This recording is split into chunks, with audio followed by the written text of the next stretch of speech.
Okay, I think we can make it official.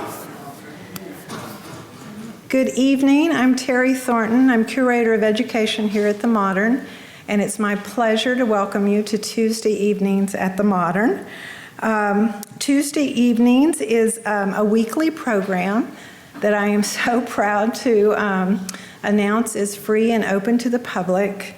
And we're so happy that you are our public, both here and those of you that have joined us through live stream. This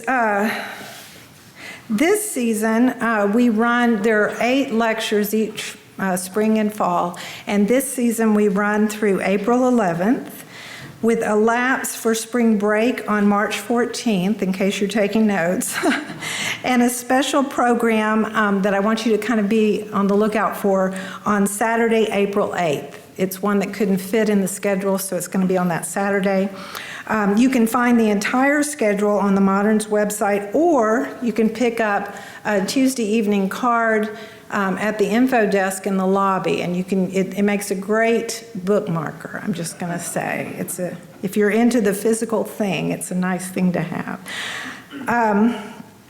Let's see. Next week, the artist Khalil Robert Irving, whose work is featured in the Modern's current special exhibition, "I'll Be Your Mirror," will be here to share his artistic practice, and thus offering some great insights into his intriguing interdisciplinary work. So I hope you'll make it back next week for Khalil. Tonight, we are so honored to have the Houston-based artist Terrell James with us. Before returning to Houston, where her roots run deep, Terrell has worked and lived in culturally rich locations across the globe, such as Berlin, Beijing, Soho, Harlem, Queens, as well as in Mexico and Marfa, Texas. Her work has been shown throughout the U.S., Europe, and Asia with more than 60 solo exhibitions. And she is represented in important public collections such as the MFA Boston, the Whitney Museum of American Art, the National Gallery of Art in D.C., and the Menil Collection and the MFA in Houston. In 2016, Terrell received the Texas Artist of the Year Award from the Art League Houston. She has worked as a researcher and an educator, having taught at the Glassell School of the MFA Houston for 14 years, where she was the chair of painting, and having been a guest professor at Rice University, as well as the arts editor for Gulf Coast, a Journal of Art and Literature, which was news to me. I liked finding that out. I wasn't aware of that. Terrell is a very talented artist who loves the process and feeds her work with research and a passion for art, literature, poetry, and nature. Her solo exhibition, currently on view at Mobile Museum of Art, is titled "One Eye Sees, the Other Feels," which is borrowed from the writings of the Swiss artist Paul Klee. And then she framed tonight's lecture with a beautiful and cutting poem by Emily Dickinson that begins, "Split the Lark, and you'll find the music." I have long been enamored with Terrell's paintings and drawings, drawn, I think, to her genuine and investigative sources. It makes me so happy that one of her paintings has recently entered the Modern's collection, thanks to a gracious gift by someone who clearly shares my love for the work. The Modern now owns 3 Mile Draw Revisited from 2021, which is in the Mobile exhibition that I just mentioned, and therefore unavailable until the show closes. However, it is represented by another gorgeous painting titled "Castles in the Air," which is acting as a surrogate of sorts in Gallery 3 on the first floor. I hope you had a chance to see it. If not, please see it while it's here. It's beautifully situated in that gallery, and you'll know exactly what I mean when you walk in. Needless to say, I am thrilled that Terrell accepted my invitation to be here tonight, and I am anxious to hear what she has to share with us. So if you would, please silence your phone, and then join me in a warm welcome for Terrell James.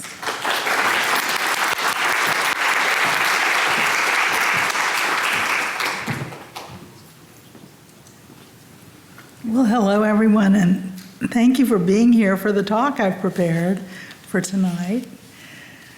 I want to thank Terry for that wonderful introduction and for inviting me to do the talk. And also Andrea Carnes for bringing my work into the museum. It's a thrill to be here. And thank you to John Knuckles for all of his help in the presentation, the visual guru of the organization. I want to thank my assistant, Wolf McLean, my computer whiz back at home. So most people describe my work as abstract. There's the arrow. And I agree with that, but it's interesting that so many people who've written about my work seem to think it suggests figuration, that the shapes and forms seem to bring forth nameable features, things usually from my point of view that are unintended. But I like the idea that the word image is in the word imagination. Some kinds of knowledge are not objective. The more intuitive or imaginative ways to perceive or to know are part of what I think is suggested in this Emily Dickinson poem I'll talk about. Here's some installation images from the Mobile Museum of Art exhibition, which was arranged by Deborah Velders and Stan Hackney. It has a 6-month-long run and continues till April 1st, so if anyone has friends in Mobile, please send them over to see it. I named the show, as Terry mentioned, One Eye Sees and the Other Feels. This is a quotation from a 1914 Paul Klee drawing showing a figure with one eye open, one eye shut. I'm using this quote more than a century later because it perfectly describes my process. My practice has a dual nature.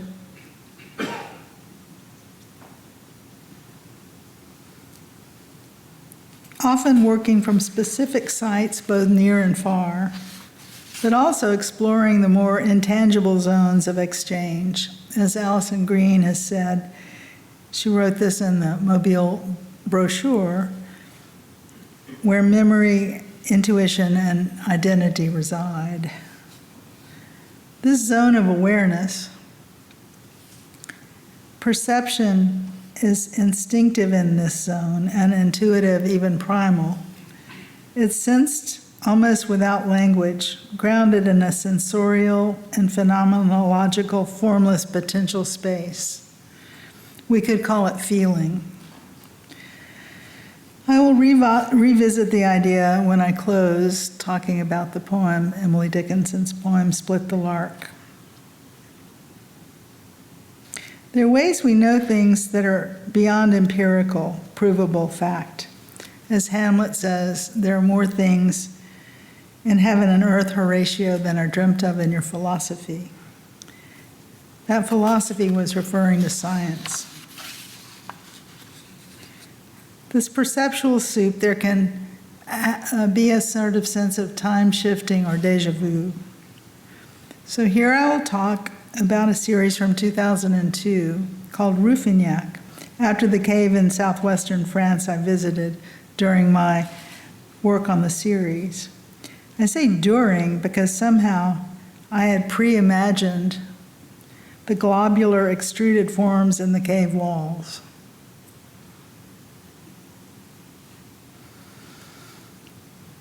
They were in the paintings before I visited Ruffignac or had seen any of the images of it. That's not incredible because some of the forms were related to shapes I was familiar with in my drawing. But the resonance was striking, and I came back with a knowledge to how to finish the pieces. Other ways to research ideas that enrich the work. These are more the roofing neck. Sorry, it's not advancing there. So there are other ways to find ideas that enrich the work that come from one's own backyard, that don't have to be referring to geographical sites of interest, but just things that are there. So this is a series called the Field Studies, and it's a library of color notes that I refer to in my larger canvases. The series came about in a curious way that I learned a lot from the way it happened. I was in the middle of painting with glazes, sort of old master-like, layering and layering with transparent and translucent mediums that took years to resolve. They were difficult to see, like looking for an insect in amber. With various viscous materials and mediums I was using, there very well may have been insects trapped and the honey-like glazes that took ages to cure in Houston's humid air. I was called away to a meeting and came back to the studio to see a casual piece of vellum on the floor where I'd been mixing color. I liked it as much, maybe more, than the belabored, glazed mixing pieces. They were hard to see. I just thought, what am I doing? So, I began experimenting with this idea of lighter, more spontaneous works on paper. And with this, I completed the first 6 field studies. This was back in 1996. Little did I dream I would maintain this practice for so many years. I'm now in the early 800s of the sequence. I name them by their numbers, which you can see written on each sheet. I think of this as an identification notation like you might see on mineral samples in a science museum, displaying rocks and gems. The sequence of color studies come from working in plein air, looking at the spectacle of light on foliage and in our ever-changing Texas skies. These spontaneous, less labored dashes of color come back into the studio to suggest palettes for the larger works, not unlike previous artists' efforts to bring observed color back to the studio. Plein air studies from Corot, the Barbizon School, and earlier painters attempted to penetrate nature to faithfully capture atmospheric conditions and morning and evening skies.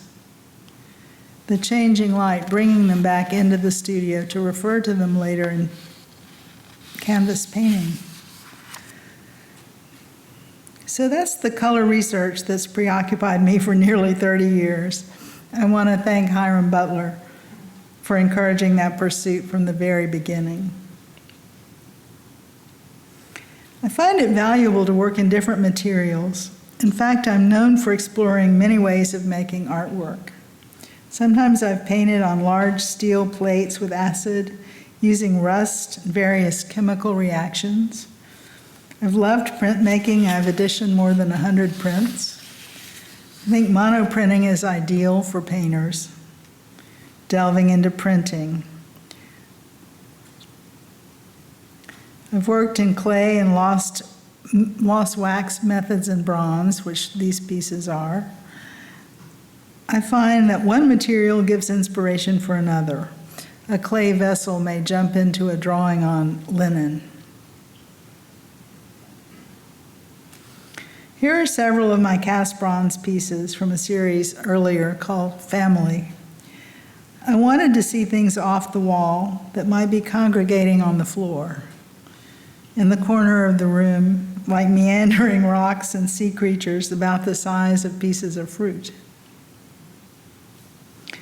In 2016, these were shown at the Art League of Houston when I was Texas Artist of the Year. After seeing the sculpture, some friends of mine said to each other, "Now we know who needs to own our doorstop." That was Sam and Manny Ramirez. So this is a petrified wood piece that Sam's father had collected years before.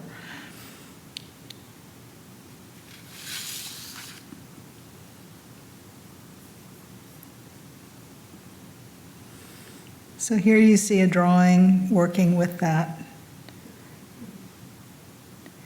And now the 3D print I had made, we scanned the actual petrified wood piece and blew it up in a lab run sort of near NASA with a lot of interesting options to blow up the actual piece. After years of seeing this sculpture, I was so taken with the form that I decided to make about 100 drawings based on it. This is just in a drawer in the studio. I think I'm about up to 60 now. There's a plan to show them in an architect's office, a nonprofit space in Vienna, but we've been derailed by COVID. Plans are fluid now. They're hardly set in petrified stone anymore. This is an example of how one work leads to and kind of gives life to another one. So these are just different drawings. But I wanted to show you how one thing can lead to another.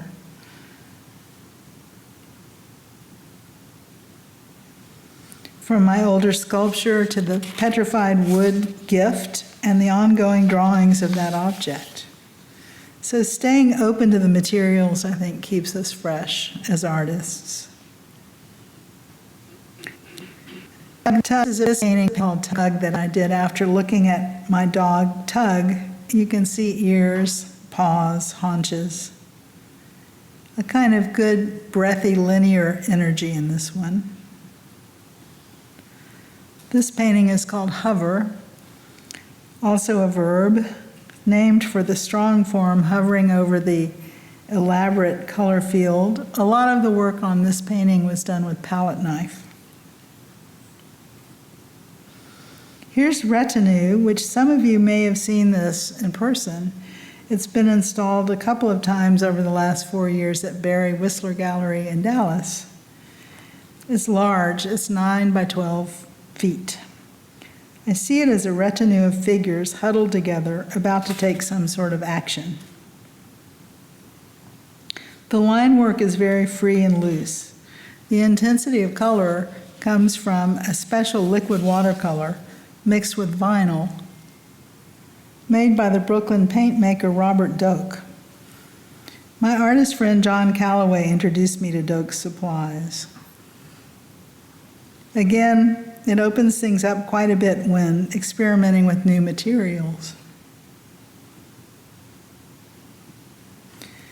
Battered and fluttering, oops.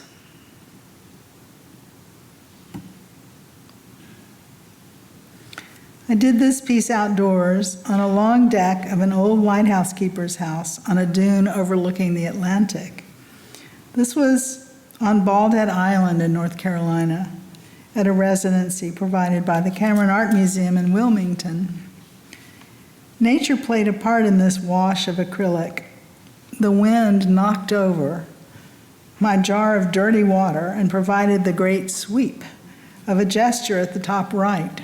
Accidental art, we always pray for that. Well, I liked it. If not, I would simply have sopped it up and cleaned it with more water. But it provided the energetic sweep that was needed to reach the top of this 11-foot span. I completed most of the work there, where the Cape Fear River comes into the ocean and creates quite a treacherous reef, hidden when the tide is up. It's called Frying Pan Shoals, a favorite place in former times for pirates to lay in wait. I later finished it by drawing with oil stick at my Commerce Street studio in Houston. The name of this painting is Battered and Fluttering, and it comes from a poem by Collier Nogues in which she describes a damaged moth caught under a microwave oven. It seems fitting. It's in her book called On the Other Side Blue. Phalanx, this one, measures about 18 feet long. It seems to me to suggest a phalanx of troops charging toward me as if in battle. There's dust and action with an almost choreographed negative space between clusters of warriors. Soto view comes from a specific experience in Big Bend National Park. Cameron, my husband, and I were hiking with two friends for a week or so in the park. Because I knew I would come back to the studio in Houston full of light and landscape of the place, I prepared and left with a roll of canvas stapled on the studio wall. That way I could start while the vision was still fresh. This roll of canvas is about 21 feet long, 7 feet wide. I love the way forms shift from foreground to background, and new shapes and images seem to emerge as one studies it. Cameron wrote about this in his book, Painting from Here. Traced from memory onto the canvas, Soto views impacted, fragmentary images of cliffs, animals, creosote, and the detritus of the desert floor move its audience toward an analog of James's site-rooted experience. Its colorful washes in oil and acrylic, carved into relief by sinuous lines of oil stick, reinforce the almost hallucinogenic effects of these projections. Through the artist's fugitive imagery of giant horses, distant cliffs, and drought-beset arroyos, they rescale the picture to match James's original encounter with the desert. So in person, this painting has a glow that I really like a lot.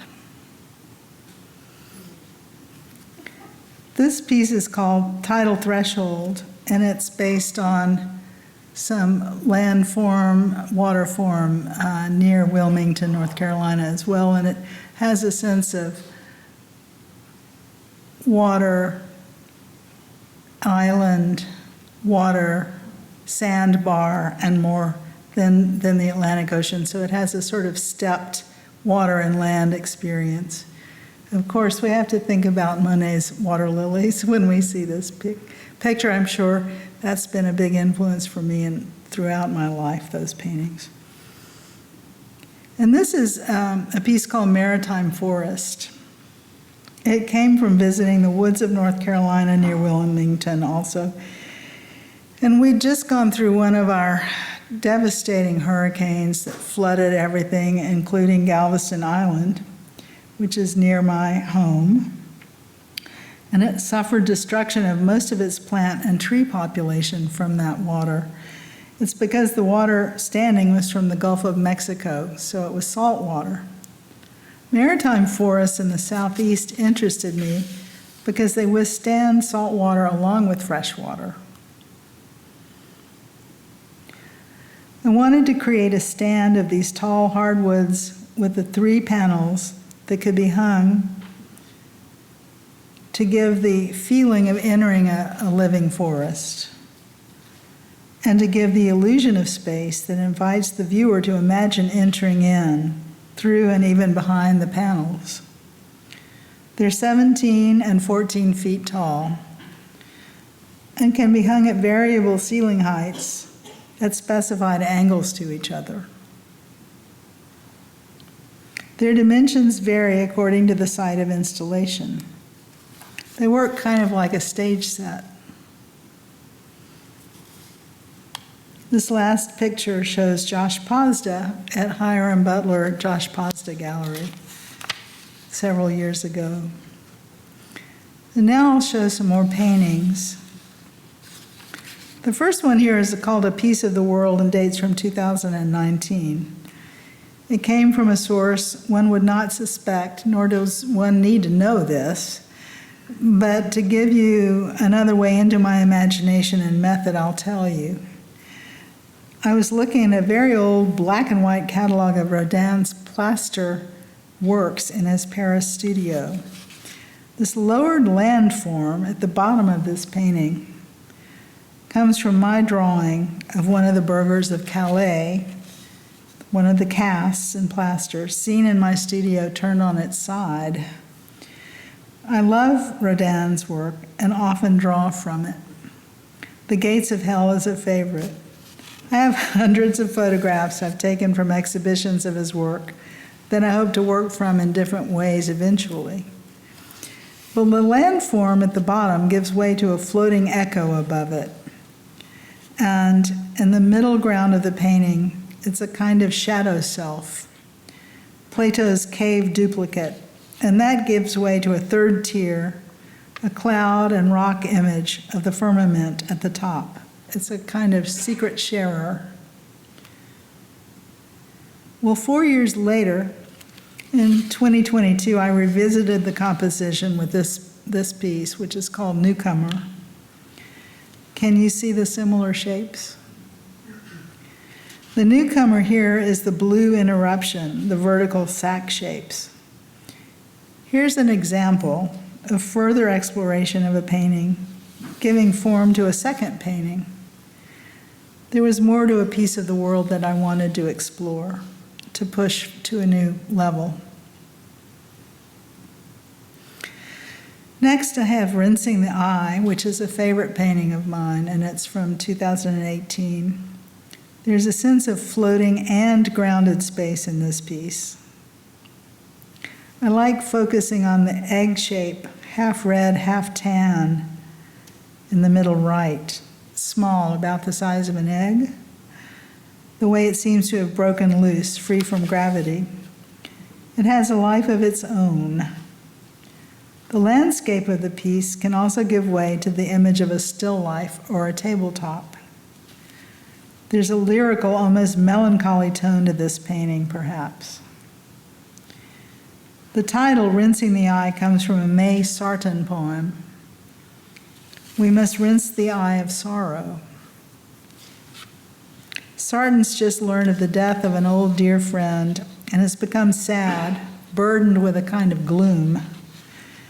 Then suddenly, to her surprise, came a fresh memory from her pre-war childhood in Belgium. She's running with a group of children toward a man holding buckets of water.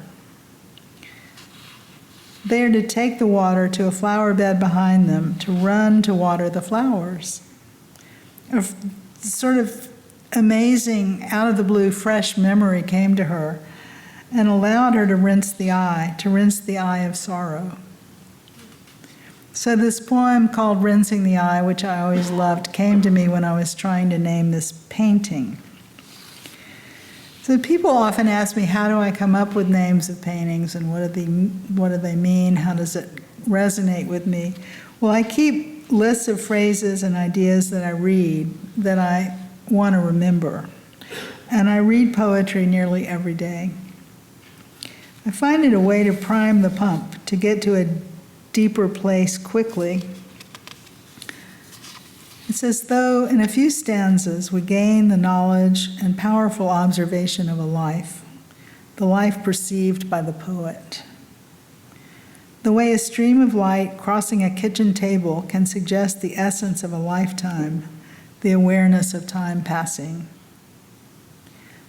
That's a way I find titles. People often ask me that. Or sometimes it's just looking at a piece that will give me the idea of a title, which is the case in this piece, this next painting, which is called The Brink.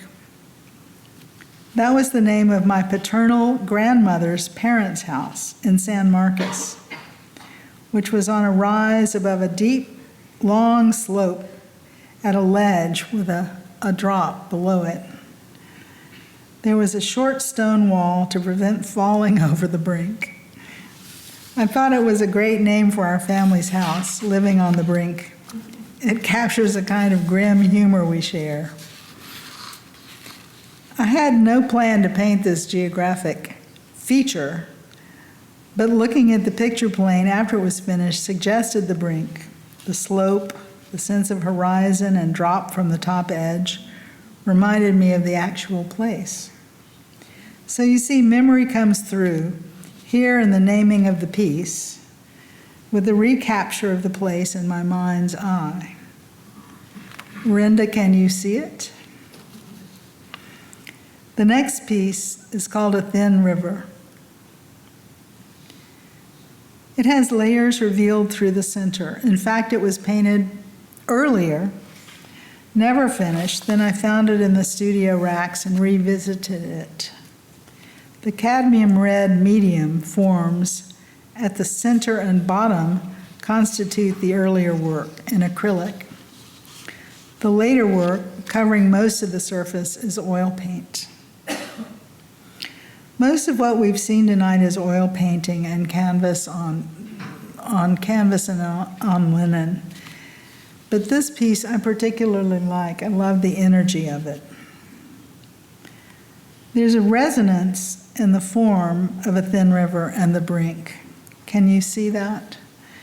Tumbling rocks and a sense of land while looking through various depths in the picture plane.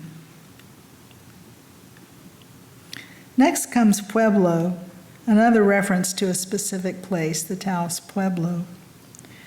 I first visited in 1985 with Hiram Butler and Anne Swain. Again, the small stacked squares reminded me of the site after I had painted them. Perhaps this example gives the hint of a visual archive that's lodged in my mind. The color is also like some autumn memories of New Mexico and the canyons. This painting just found a home, I'm happy to report, in South Kensington, London, far away from the Pueblo. Perhaps art provides a way to travel too, as does the imagination. Next, we have two paintings started at the same time. On the left is Revenant, on the right, Rebellion. Archie Squire wrote this about Revenant in his essay, Terrell James, Texas Project, in the Cadogan London Catalog, Second Sight. Revenant is altogether alchemical, its dense surface charged with paint that veritably fizzles. Emerging from their separate realms of light and dark, two protean forces seemed on course for a cosmological collision.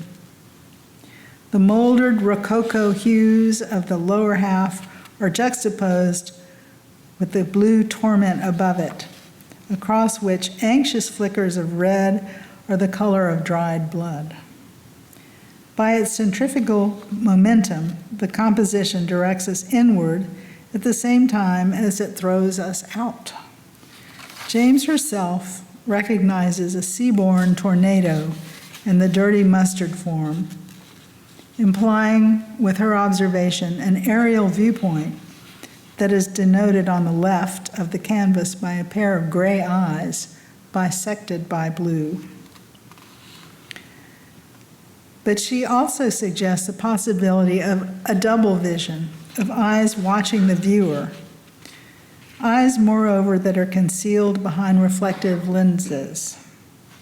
Laminated with this arrangement of co-surveillance, then the ghost of James's Revenant, that figure who sees us from a point of invisibility, by drawing us in and throwing us out at the same time, the Revenant embodies the painter's centrifugal effect. Well, for decades, I've been interested in the idea in icon painting that the face of a saint may possibly return the gaze of the person venerating the icon. Think of James Elkin's book, The Object Stares Back. There can be an exchange of energy between the image and the viewer. I think this exchange happens in perceiving many works of art. So the painting on the right is called Rebellion. Allison Green wrote this about the piece, again in the Mobile brochure for the show. Rebellion is one of James's few paintings to have a fixed horizontal line bisecting the composition, and it is closely worked with an expressive graphic energy. James created it while engaged on Terrain, a 100-foot-long drawing, and I'll show you this in a minute later. The drawing informs this incident-laden canvas. Within the larger color fields, the surface is activated by interlocking tonal shifts and lines that hiss with energy. James has likened the radiant orange flare dominating the composition to Baroque representations of fallen angels. At the same time, rebellion can also be located firmly in present-day realities, capturing the spirit of the protests and demands for justice that swept across America in 2021. Well, I like it that Allison sees the sizzling energy of falling and rising in this piece as reflecting the current events of the day. Artists often channel the giant and undercurrent feelings going on in society and the news cycle. We're sometimes intentional in this, like so many artists making statements today about our system's injustices and the climate crises. My work can echo these current concerns, perhaps less overtly, but it's there. To be an artist means we will not conform to conventional ways of life. We live in an age in which reading poetry, well, maybe just reading at all, is outside the norm, possibly considered suspect. Growing up in Texas, I felt this.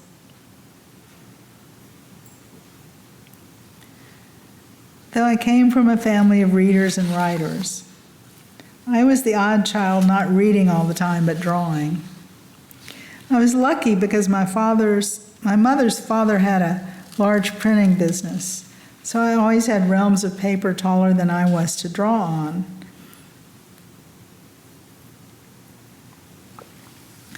I could make an elaborate drawing of ladies with flowers in their fancy hats on a paper plate and take it to the printing press and have 4-color separation prints made on the spot.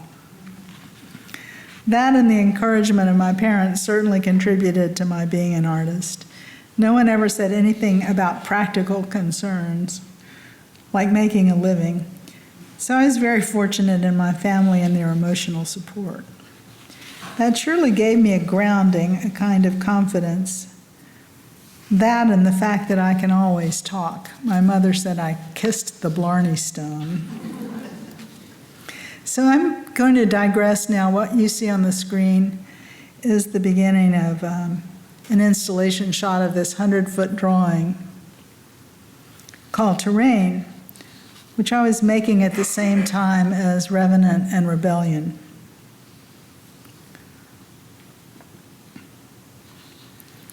Because of the London Gallery's secondary space in Hampshire, I wanted to use the 100-foot-long roll of paper, stone paper I'd been saving. The Hampshire space is a large old dairy barn surrounded by fields and a few buildings. It's a beautiful site and structure. The stone paper is wonderful to work with, made from discarded chips of marble dust in Taiwan. It has certain properties that make it very appealing to me. It's receptive to color and to color washes of all different materials, like watercolor, oil washes, acrylic, colored pencil, water-soluble or not. But unlike paper made from fiber or wood pulp, it does not absorb completely at the time the washes are applied. So there's time to lift off some pigment to create transparent layers in a way different from regular paper, where it will absorb immediately. So you'll see that in the detail photographs. that I'm just starting to show. This is foot by foot on the drawing. And I must say I didn't have a plan for this piece. I just started it on 2 long tables in the studio, rolling it between 2 spools at each end. Generally, I did 4 to 8 feet a day, and I was completely immersed in the work. I thought about it going to sleep the moment I woke up. When I ran out of ideas, I looked at objects and bits of nature in my studio that I had collected, things like pine cones, pieces of driftwood, turtle shells and fossils, even meteorites. There's a mussel shell hosting a barnacle on it that I kept after a restaurant meal. It's in there. Books of sea plants and mid-century fabric design provided imagery too. So when you see this, the blue going to the sort of desert color, there's an ebb and flow of earth terrain from desert to seashore to ocean to mountains, and you can see it as the piece meanders. You know, I rarely went back to rework any areas in this piece, maybe 3 or 4 times. I didn't need to revise it. The drawing just evolved foot by foot. In only 4.5 months, it was finished. And these are just sequential pictures as we go. Every inch of the piece is going to be shown here, and I'll just kind of weave through it.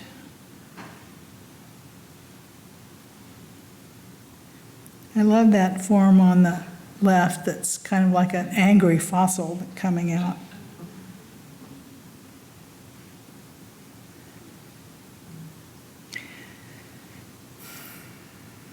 The roll is about 40 inches tall and, as I said, 100 feet long. I really surprised myself in this one with these strange, I don't know, charging eels or something.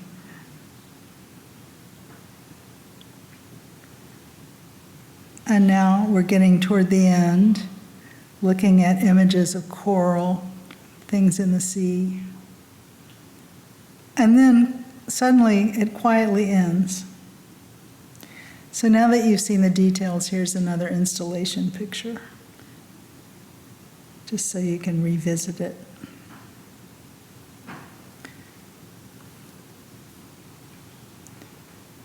The last image is the entire strip, so you can see the scale of this. Quite a skinny ratio. So I didn't get to see this piece completely until it was installed in the barn, because my studio is not 100 feet long. I could only see about 20 feet at a time. It was worked out on 2 spools and rolled. I'm going to read you what Archie Squire wrote about terrain. The drawing spans both the cinematic total environments of new media arts and the grand episodic narratives of works such as Jean Bandol's 14th century apocalypse tapestry. As if to literalize this historic compression, James uses a continuous roll of composite paper made of marble dust. Such a poetic materiality draws out the millennial preservation of forms, blown across the paper as if by an ancient wind, swirling leaves, seeds, and strange insects in its current. So the piece is back with me in my studio in Houston. If anyone wants to come see it in person, you're welcome. I think doing the drawing terrain, along with what I learned in seeing the work all together on the museum walls in Mobile, helped me to become more definite in the newer pieces. They're less blended and more graphic. So here we are back to just some discrete paintings. This work is called Between Twins.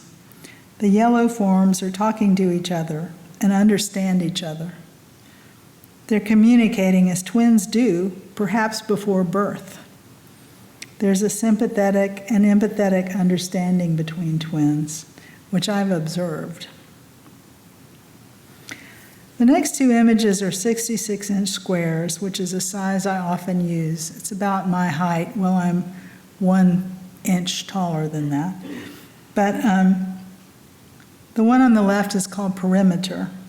It suggests the Perimeter hiking trail where I went to college at Sewanee. Many hours I spent on the path, drawing details of the rocks and bracken, of what was beyond and what was underfoot. Again, this name came to me after the completion of the painting. It was a favorite site that it recurred in the image and again through memory. So I don't start out trying to illustrate these places. Sounder is the name of the piece on the right of the screen. I painted these two at the same time, and they speak to each other. Sounder seems to have a drum that sounds in the center of it. Both paintings demonstrate a new strategy, a kind of displacement, with larger open areas and worked segments along the edges of the compositions. Atmospheric effects float in the centers of both pictures. They're less crowded with shapes. Think of a thin river, rocks filling the space. These are much more open. And this is a continuing trend in the newer paintings, which you'll see.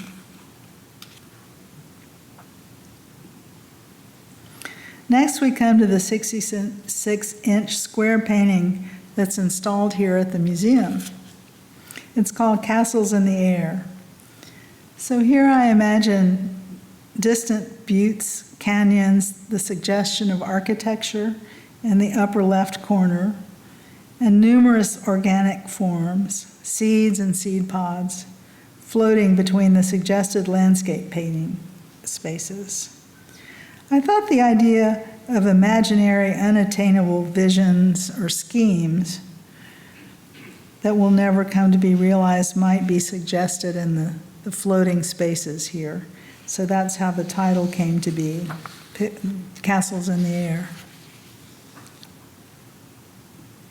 And this next painting, which is in the Mobile show, is called 3 Mile Draw Revisited. It's the painting that will join this museum's collection at the close of the survey exhibition. Well, it's interesting because this name comes from a specific place in Terrell County, near Sanderson. That's an arroyo or draw from flash floods and sudden heavy rains. Revisited because I did another painting with the same title, 3 Mile Draw, about 20 years before. So the painting shapes recall certain landscape forms at the draw, which is visible from the highway. It's very big and impressive, has stayed with me since I first saw it decades ago. Again, I did not start this painting with the idea of illustrating the land feature. The title came after I'd finished the piece. There again is the nonlinear way of knowing that I rely on so often. The specific outline shapes and defined color zones of 3 Mile Draw Revisited lead us into 3 smaller pieces. Also, with this current less atmospheric approach that the newer paintings reveal, I'm describing a sharper focus in shape and the canvas interiors. They're more open, less crowded, like Sounder and Perimeter are. So first, this is called Blue Circus, a playful piece that brought Calder to mind. The blue shapes could be the circus tent, the drawing beneath it, the activities of acrobats and animals performing there. Next is the one called, I love this painting called She Rides Away, which is a line from another poem. And I see this as roiling landforms and imagine a young woman on horseback swiftly riding along the ribbons of the painted hills. She's just escaped something and freed herself in the action. I like the line work in all three of these smaller horizontal pieces. They measure 29 by 42 inches. This third one is called Collective Pulse, which started with my drawing the central curling shapes, then filling pools around that core that's a sort of spinal form. Well, the color palette is pleasing to me in this one. It's a bit muted while it's enlivened by that red line in the center. The last 6 paintings I'll show are all the same size, with 2 oriented horizontally and the rest vertically at 58 by 48 inches. They all have the defined spaces, the line work, and the specificity of form that's been coming in the last 10 months or so. They date from 2022 and 2023. The exception is my concluding work, which you'll see the difference. It's called Split the Lark in a moment. First of these is Plebiscite, which has a congregation of rocks, boulders, shell shapes that seem to be calling for group action. Thus the name, which simply came to me the minute I tried to name it.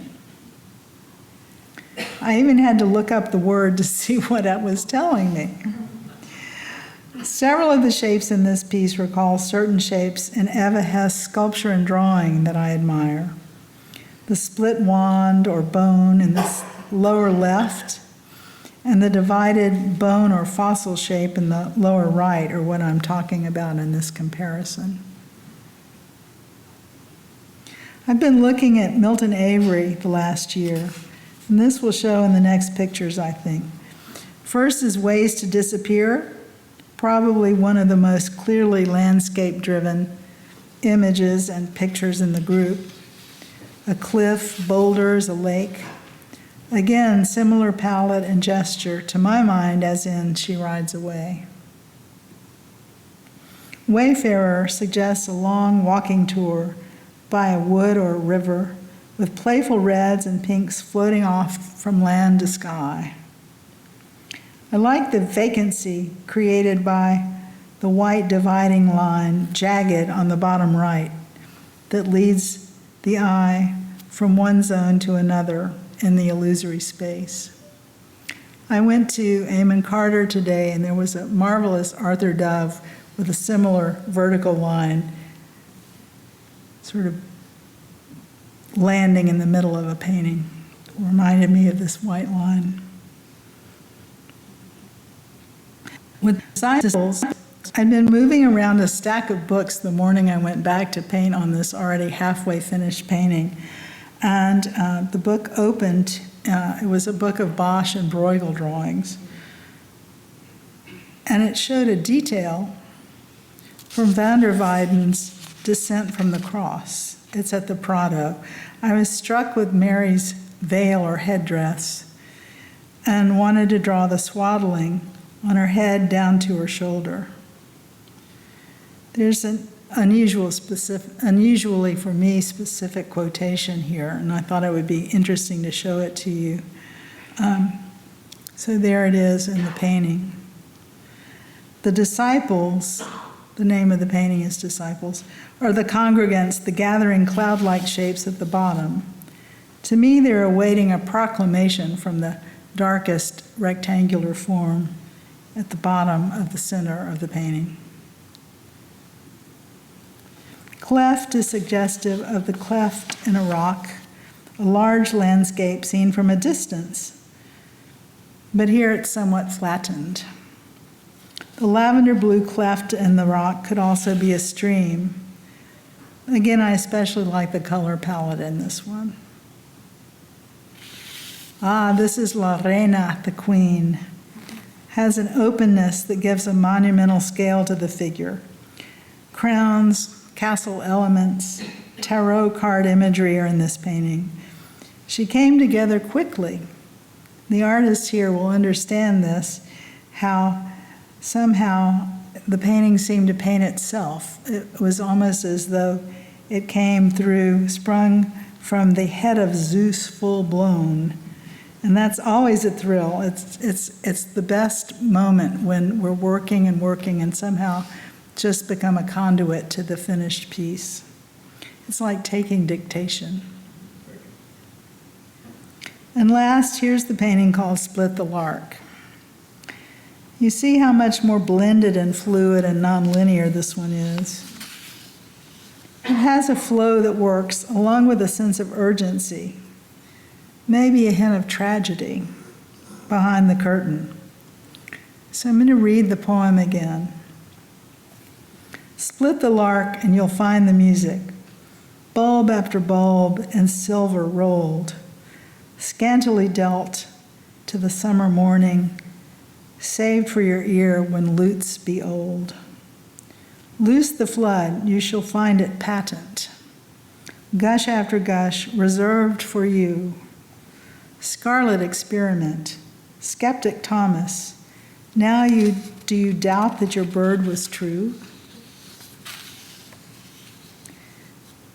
Emily Dickinson is appalled by the method of finding the music by capturing, killing, and dissecting the lark. Loose the blood was spilled. Doubting Thomas needs to see the wounds of Christ. He cannot believe anything without direct observation. Dickinson is saying there are ways of knowledge beyond empirical truth, beyond scientific methodology. There are truths that cannot be measured with instruments of science. These truths, birdsong, are known by more subtle and intuitive ways of perceiving, of hearing. Indeed, split the lark and the music will no longer be possible. I think that this also applies to understanding visual art. I've tried to offer ideas tonight that may help you understand my work by discussing ways into my process. One eye sees, the other feels. To offer clues in defining meaning in the painting, I discuss some of my research methods with specific approaches, from my pre-sensing of forms and marks made in Rouffignac, the cave of the mammoths, then the ongoing color explorations in the color studies, the field studies. Next, my sculpture and its relationship to a chunk of petrified wood and the resulting drawings, and more generally, to geographic places I've encountered that appear in the work. I hope I've given you suggestions to my approaches and some of the meaning of my artwork, but I won't split the lark and sacrifice the music. I only offer a few notes and insights. Thank you.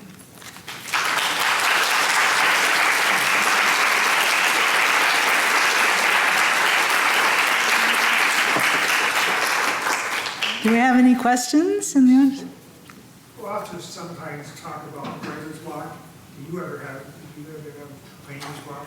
Oh, I used to have painter's block quite a bit when I was young, and I would not be in the stream of a sort of knowledge about how to begin or where to go with something. But now I just start, and I think after all these decades of working, there's a kind of built-in vocabulary and beginning process.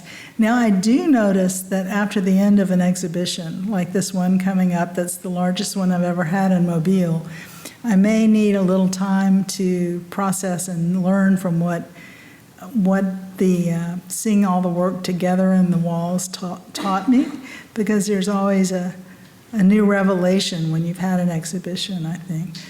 So there's a bit of a gap, but it's not really like writer's block for me. It's more like storing up energy to begin a whole new chapter. Thank you, though. Any more questions? Yeah, back here. You referenced poetry in your titles, and you mentioned that you like to read poetry every day. I wonder if you wouldn't mind sharing who some of your favorite poets are, or maybe what your go-to books of poetry. Oh, sure. I had a feeling somebody might come up with that question, so I was trying to think of it ahead of time. Well, I love Shakespeare's sonnets. I'm very big on Yeats. Some of the more contemporary and living poets, Ron Padgett, Amy Clampett, Barbara Rass, R-A-S. I have a lot of people I read regularly, but another thing that happens that sort of helps prime the pump is I subscribe to several poetry, the Poetry Foundation and the Paris Review have poetry every day.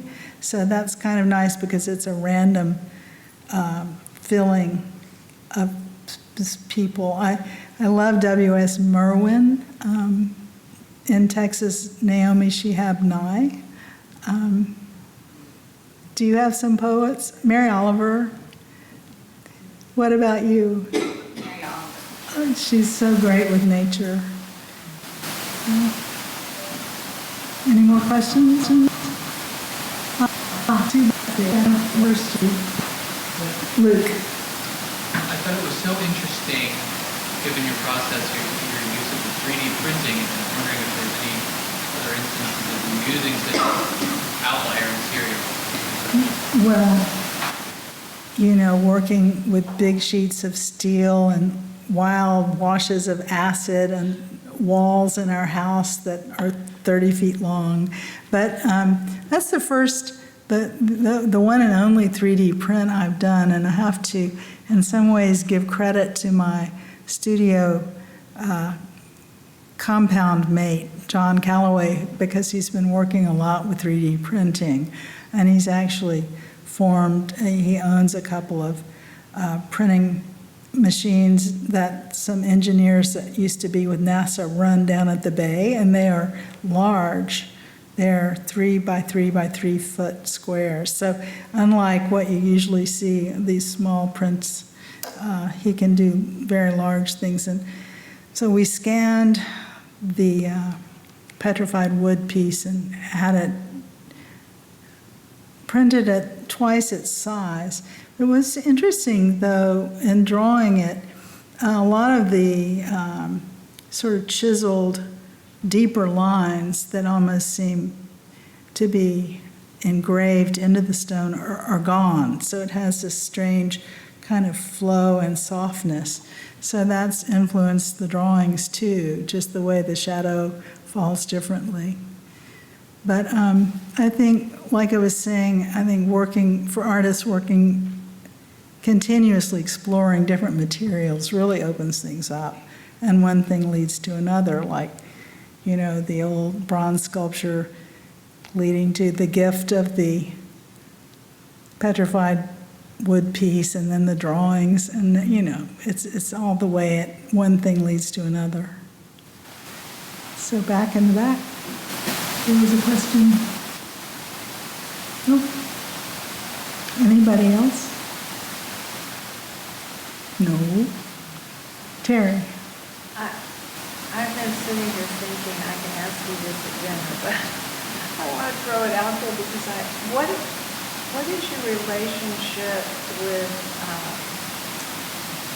gravity in your process of painting? Are you conscious of gravity when you're painting? Are you thinking about the relationship of your marks to the edges, That's a good question. I mean, I think sometimes, for instance, in the piece called Hover, there's a break from gravity, or that floating egg that's red and tan and rinsing the eye, there's a kind of sense of escape. And in the painting called She Rides Away, I'm definitely thinking of this person who needs to get past these ribbons of land to a freedom beyond the edge of the painting. I think I thought a little bit more about gravity today when I went to see Castles in the Air on the wall here, because it seems to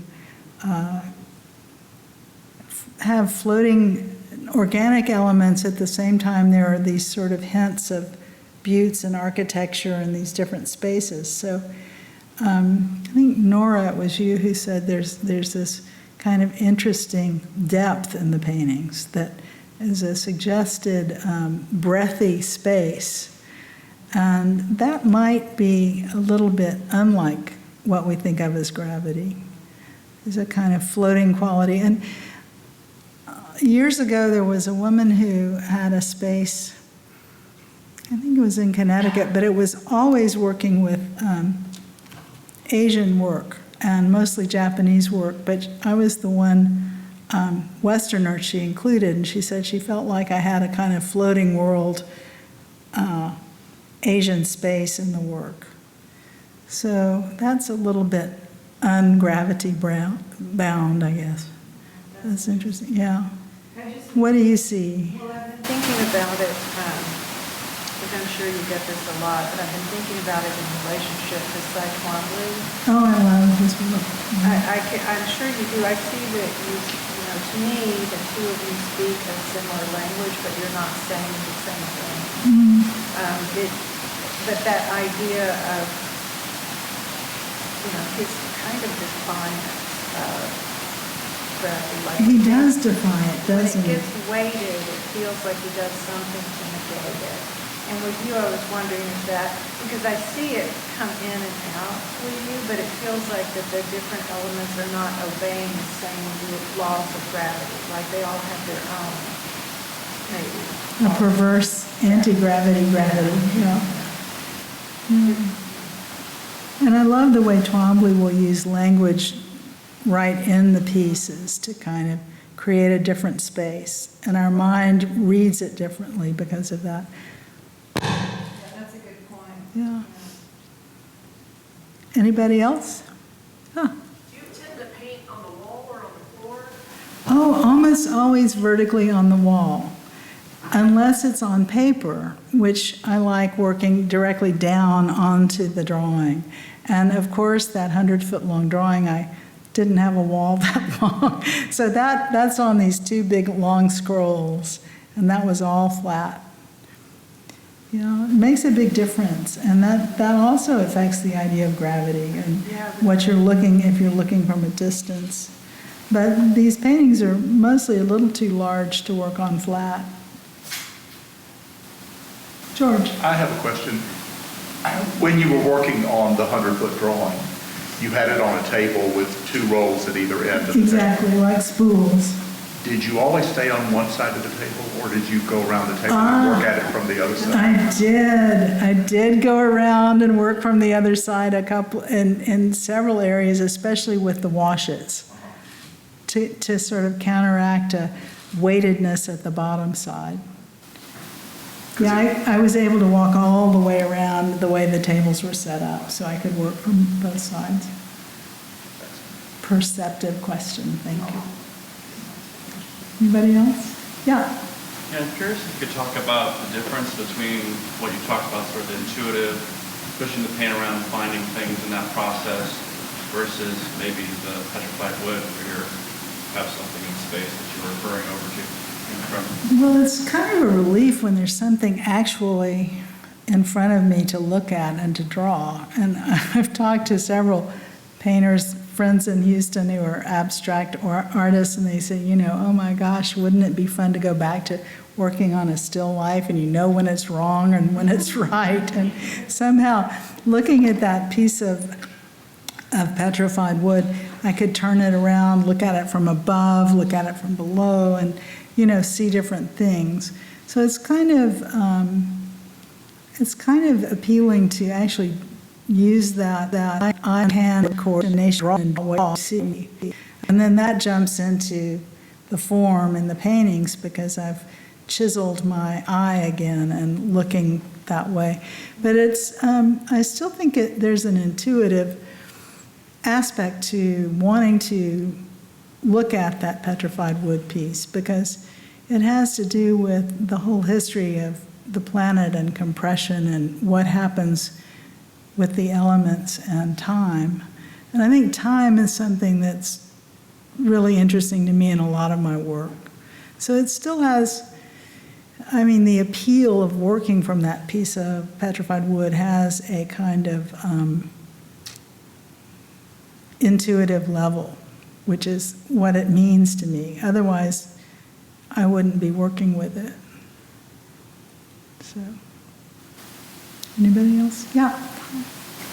You're speaking about sometimes the painting seems to paint itself as though you're taking direction.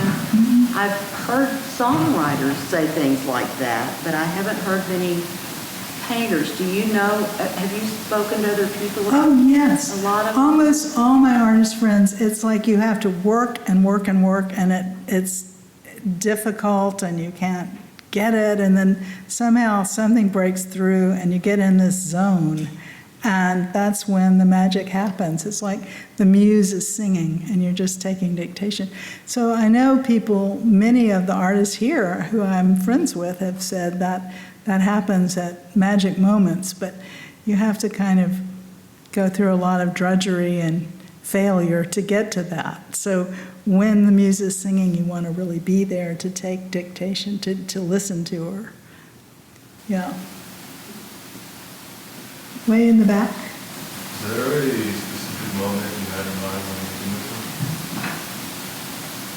Like a moment in your life? When I decided what? To make this one specifically? To make this particular, Painting. oh, this painting. Right. Ah, the one in the back. There it is. It's, I was working on all the ones that preceded it that have very much more specific lines and forms. And somehow this one started that way, but it was too tight and I didn't like it. And I decided to put it flat and put all sorts of turpentine and different mediums on it and blend it.